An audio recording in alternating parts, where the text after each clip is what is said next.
Chers amis, Shabbat Shalom et bonjour à tous. Nous allons aujourd'hui étudier la paracha de Vayechi. Cette paracha vient conclure le livre de la Genèse, premier livre de la Torah, le Sefer Bereshit. Elle vient aussi mettre un terme à l'aventure, à la saga de Yosef et de ses frères. Je rappelle brièvement cette histoire. Yosef est jalousé par ses frères. Il est vendu à une caravane d'Ishmaélim. Ceux-ci l'emportent en Égypte. Là-bas, il devient esclave et puis avec l'aide du Tout-Puissant, il s'élève et devient vice-roi d'Égypte. Les frères arrivent en Égypte pour acheter du blé. Il y a une famine dans le pays de Canaan. Yosef ne se fait pas reconnaître de ses frères. Lui les reconnaît, bien évidemment. Il les traite avec dureté. Il va porter de fausses accusations vis-à-vis de Binyamin, le petit frère. Et puis, on arrive à un paroxysme, à une confrontation entre Yehuda, qui va défendre son petit frère Binyamin, et Yosef. Yosef se révèle alors à ses frères. C'est la paracha de Vaïkash. Et dans notre paracha Vayechi, on raconte comment, après être venu en Égypte, à l'invitation de son fils Yosef, Yaakov va s'y installer avec l'ensemble de sa famille, de ses tribus, et il va accorder une bénédiction, une bracha à chacun de ses fils, après avoir accordé sa bénédiction à ses petits-fils, Ephraïm et Ménaché. Commençons par le premier pasouk, le premier verset de cette sidra. Vayechi Yaakov be'eretz Mitzrayim, Sheva Esre Shana, Yaakov vécut en Égypte 17 ans. Vayehi Yemei Yaakov, les jours de la vie de Yaakov furent, Shnei Chayav, des années de vie, Sheva Shanim, 7 ans, Va Arbaim et 40, Umeat Shana et 100 ans, soit 147 ans. Regardons tout de suite ce que explique Rashi sur ce premier verset. Rashi, Rabbi Salomon de Troyes, le célèbre commentateur médiéval. Il pose une question. Lama paracha zostuma. Pourquoi cette paracha est dite fermée? Alors, avant d'aller plus loin et d'examiner la réponse de Rashi, essayons de comprendre le sens de sa question. Qu'est-ce que cela veut dire stuma? Qu'est-ce que cela signifie ce mot, une paracha fermée? Regardons le commentaire du Siftei Chachamim sur Rashi lui-même. Klomar, Kabbalah beyadenu, c'est une transmission d'un enseignement mi-Ezra depuis Ezra. Alav Shalom, paix sur lui. Vayechi techilat piska. Vayechi est vraiment le début d'une nouvelle sidra, d'une nouvelle paracha. Velo chada paracha hi im vayeshev Israël. Et ça ne forme pas une seule et unique entité avec la paracha précédente qui se termine par Vayeshev Israël, qui est en vérité la paracha de Vaïgash. En d'autres termes, Ezra, le scribe, nous dit que Vaïgash et Vayechi forment une seule et unique entité. Rappelons qui était Ezra. Petit rappel historique. En moins 586, les Babyloniens viennent et détruisent le premier temple de Jérusalem. 70 ans d'exil, et puis l'arrivée de l'empereur de Perse, Cyrus Koresh, qui va permettre aux Juifs de rentrer en Israël et de construire le deuxième temple. Premier retour avec Zerubbabel, c'est un demi-échec. Et puis vient Ezra, vers moins 480, qui bien sûr va reprendre la construction du Beth Amikdash, du temple de Jérusalem, mais également va rassembler une grande assemblée, Knesset Agdola, 120 sages, afin de légiférer et de rassembler ce qu'on appelle le canon biblique, c'est-à-dire tous les textes qui vont être nos textes sacrés, les 24 livres de la Bible, appelés également le Tanakh. C'est également sous Ezra qu'on va fixer un nombre de prières et qu'on va déterminer le découpage des sidrotes, des parachiotes. Et Ezra nous dit que Vaïgash et Vayechi sont une seule et même entité. Cependant, poursuit le Siftei Chachamim, Derer Parashas Tuma, Shiura Revar Tet Otiot, Ve'acha Kulas Tuma. En vérité, une séparation entre une sidra et une suivante, il y a toujours un élément qui marque cette séparation. cet élément et par exemple, on passe à la ligne d'une sidra à l'autre, où on a un espace, au minimum un espace blanc qui fait 9, la longueur de 9 lettres hébraïques. Ici, pas du tout.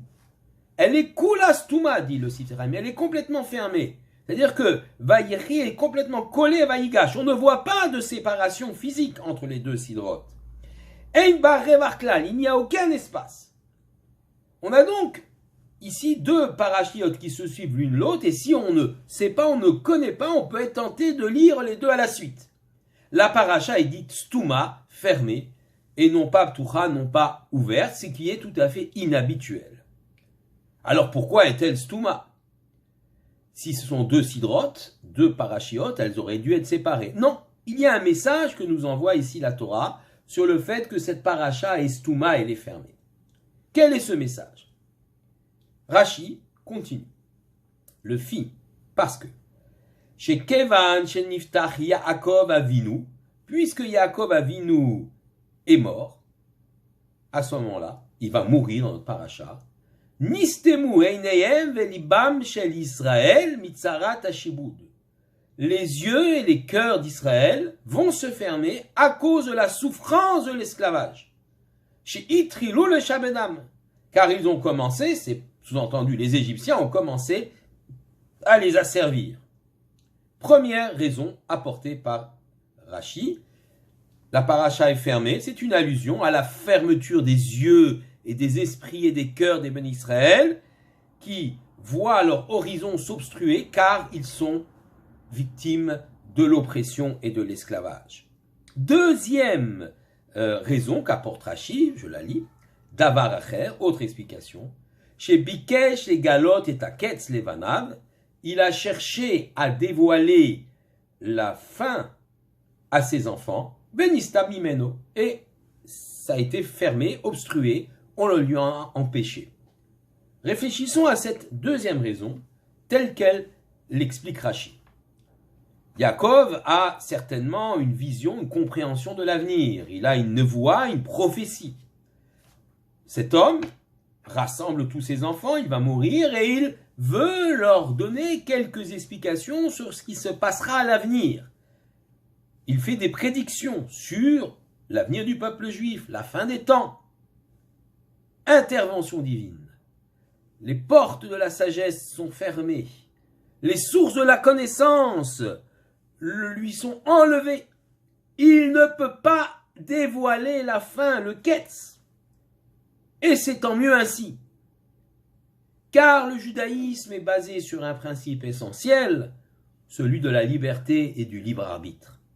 Si nous savons déjà d'avance ce qu'est la fin de l'histoire, à quoi bon vivre cette histoire? Pourquoi nous demander de faire des mitzvot, des commandements? Pourquoi nous demander d'améliorer le monde? Faire la tzedaka pour rétablir la justice sociale si de toute façon la fin est connue et elle est inéluctable? Non.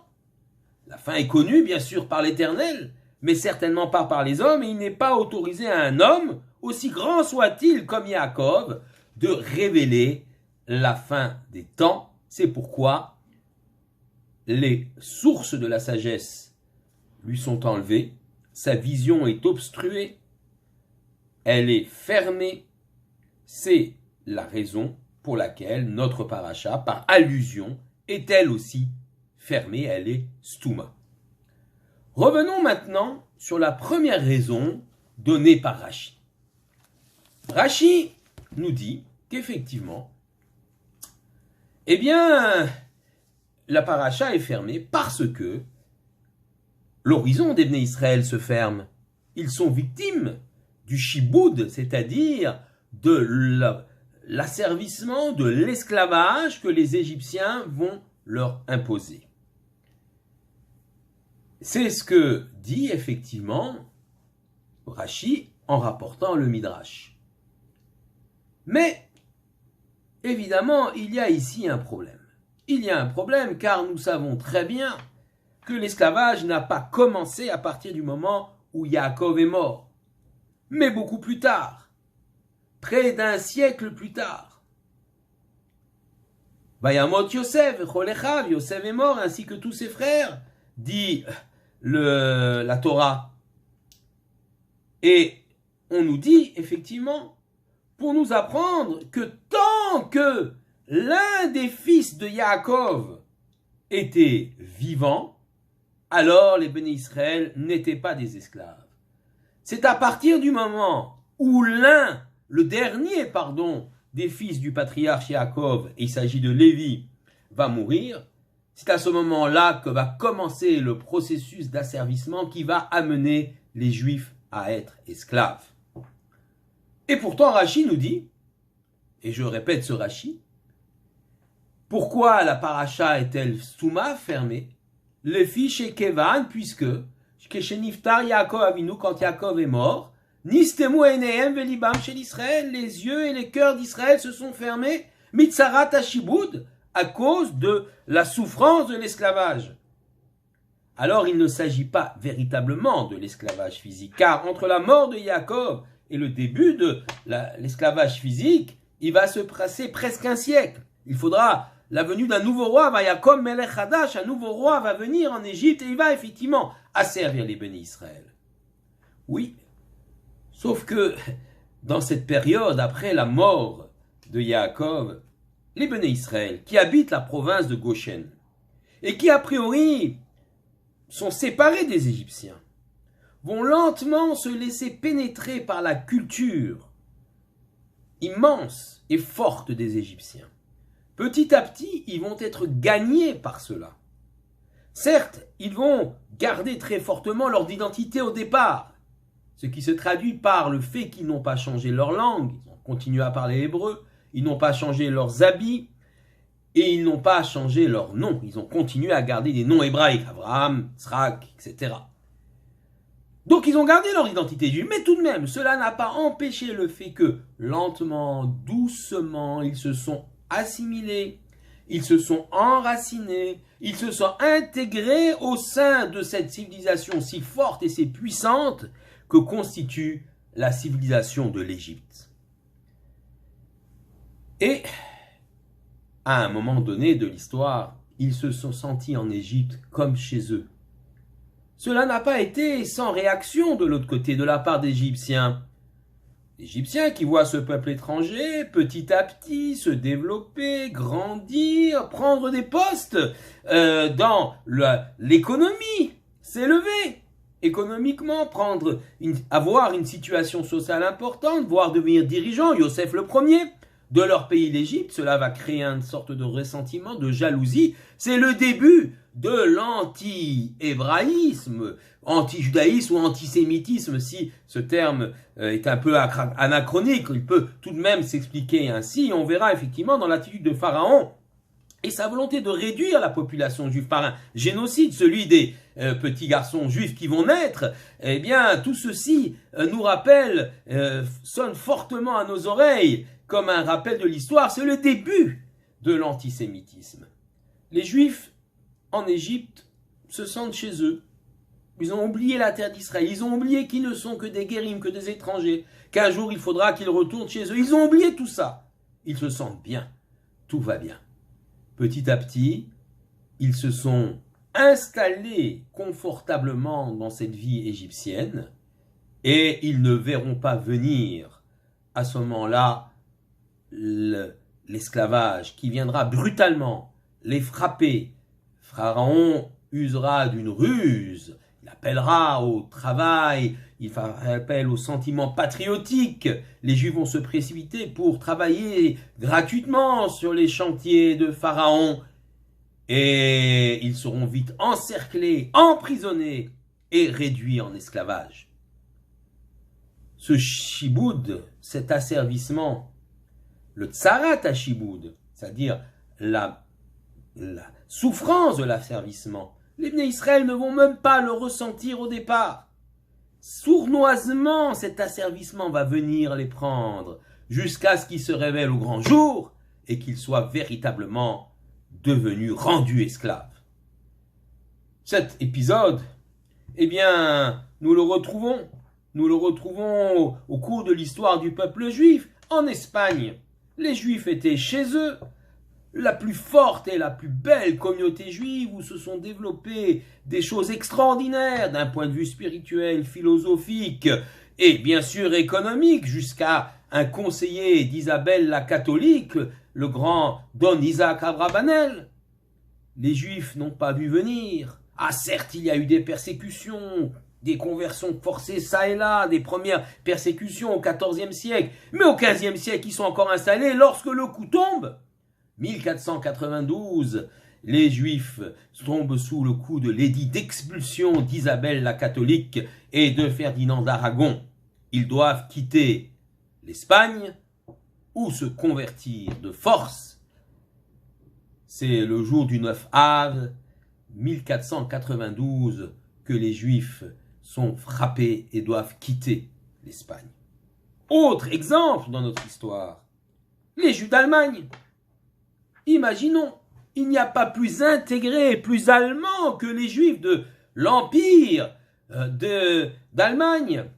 En 1870, lorsque la France est vaincue, Napoléon III, le Second Empire est vaincu par les Prussiens qui vont dans la Galerie des Glaces à Versailles déclarer l'Empire allemand, le Deuxième Reich, sous la houlette de l'empereur Wilhelm Guillaume Ier et de son ministre Bismarck. Les Juifs allemands sont enthousiastes. Je me rappelle de cette gravure des Juifs allemands prussiens au siège de Metz, Metz qui est encore française, encerclée par les troupes allemandes, ces Juifs allemands avec casque à pointe et talit qui fêtent Yom Kippour lors du siège de Metz. Et puis lors de la Première Guerre mondiale, les Juifs allemands sont patriotes, ils se battent pour l'Empire.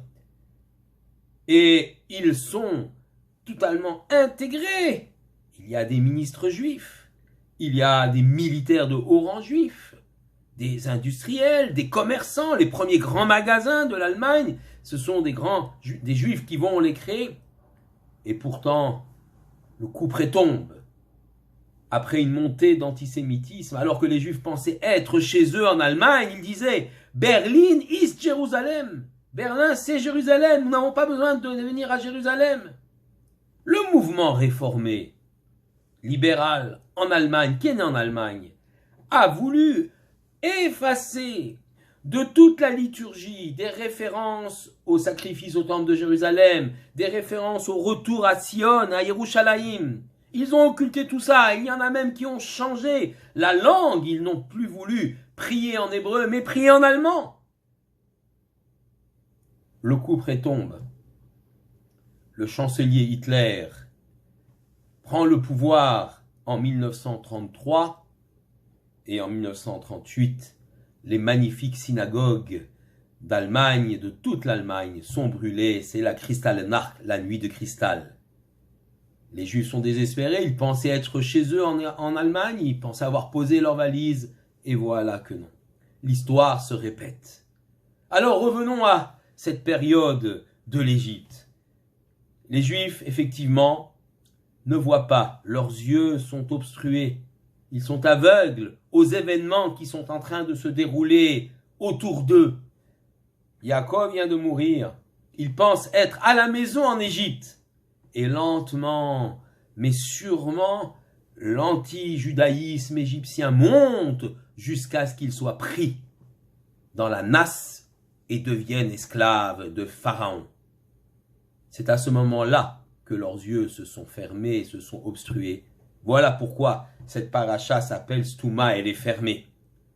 Mais, même si elle est fermée, elle s'ouvre sur une perspective extraordinaire.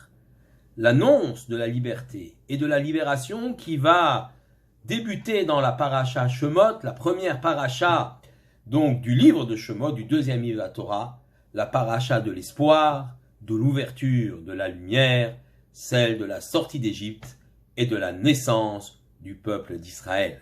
Shabbat Shalom à tous.